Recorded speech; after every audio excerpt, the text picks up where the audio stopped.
Welcome to this programming tutorial. In today's tutorial, we're going to cover some more control structures, specifically postcondition and string iteration.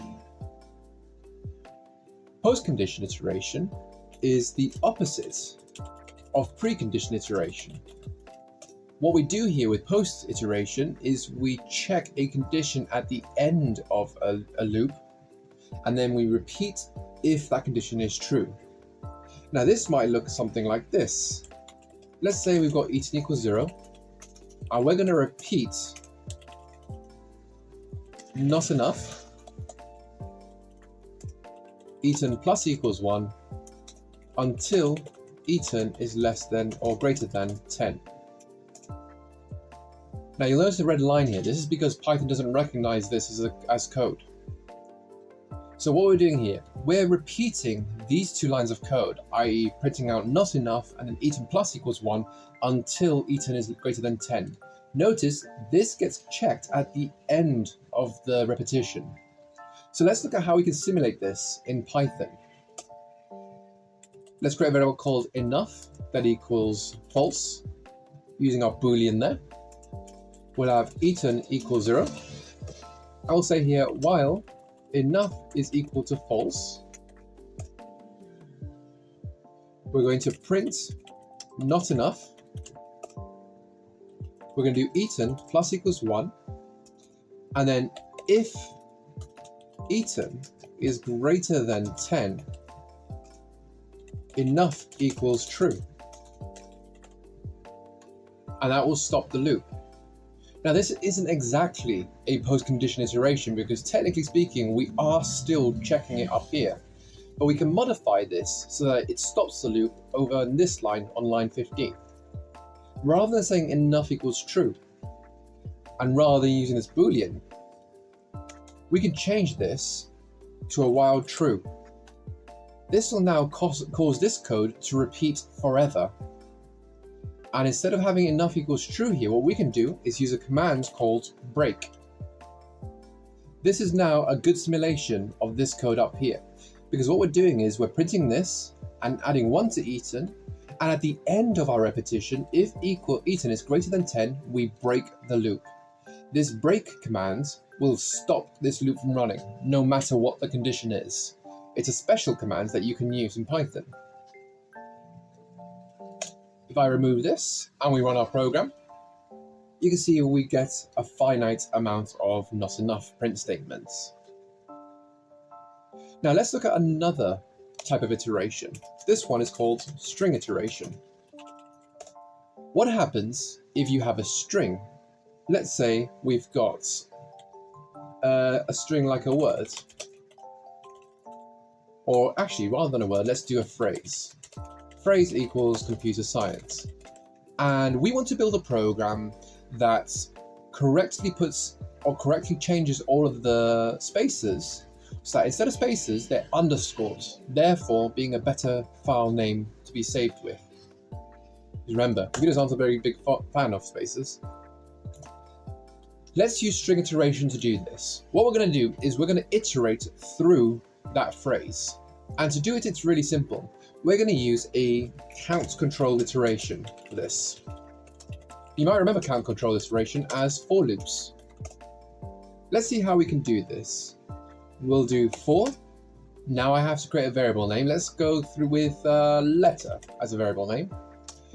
In, and instead of using the range command, I'm just going to say phrase. Now what does this do? This, if I print out letter, this will allow me to print out every individual letter or every individual character. So by writing for letter in phrase, I'm specifying this variable to be every individual character as it runs through it with its iteration. Now this is quite cool, because now what I can do is I can say if letter is equal to a space, then I can create a new string. Let's go here and create a new string, leave it empty, and if it's a space, the new string is going to equal itself plus an underscore. Else, if it's anything else, the new string is going to equal the new string plus the letter. If I now go outside my for loop and we print the new string, what we should have is computer science with an underscore between the word. There we go. We could take this one step further. Why don't we use a case here? We'll match the letter, and if it's an O, we're going to do new string plus equals, remember that's the shortcut, 0. If it's a space, we'll do new string plus equals an underscore. If it's an I, we'll do new string plus equals a 1, and you can go on forever. We'll do an underscore case here as well as a default, and we'll just do new string plus equals a letter if none of the other cases match.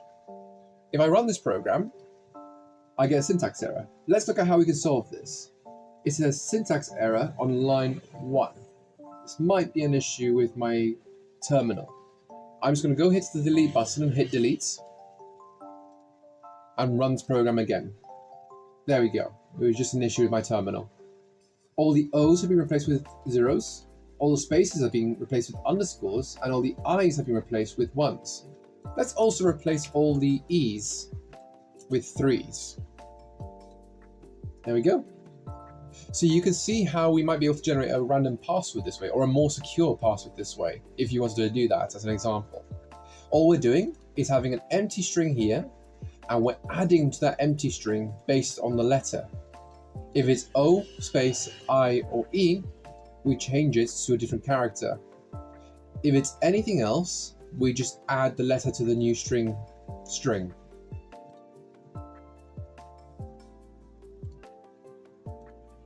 We can also go backwards through a string as well. Let's look at how we can do it. Let's say I want to reverse this string. I can do that by doing for letter in phrase print letter, and we're going to end each print statement with nothing in it. This will give me just the string over here.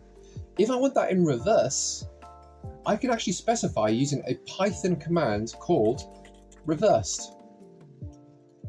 If I put reversed here, what this will do is it will give me the phrase in reverse. And this works for our for loops. And there we go. We get the string in reverse. That's a nice little tip for you. Thank you for watching this tutorial. I hope you found it helpful.